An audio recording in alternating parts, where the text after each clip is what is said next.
Здравейте! Днес ще направим една демонстрация на дифракционен оптичен елемент.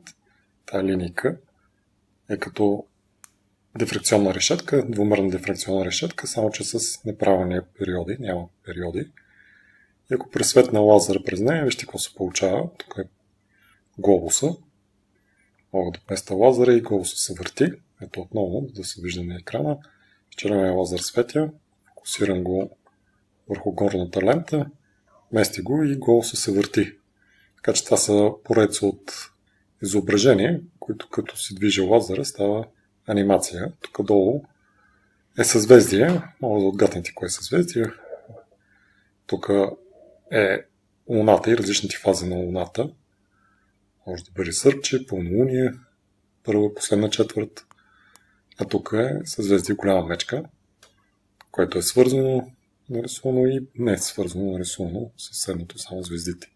Отново глобуса е най-впечатляващ. Ако го движа, глобуса се върти. Да. Тук има и фирмата, която трябва да го завърта, производител на тези. Ще оставя линк в описанието, така че ако искате може да го видите. Това отново, те от вас, които се сетили, това е Орион, съзвездие Орион.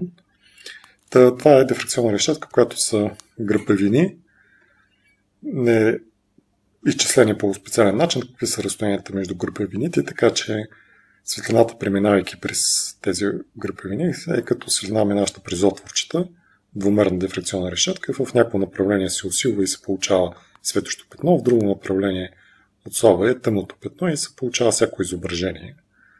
Нещо, което може да се използва за направата на картини. Нарича се дифракционно оптичен елемент. И ако ви е харесало видеото, може да дигнете един палец нагоре.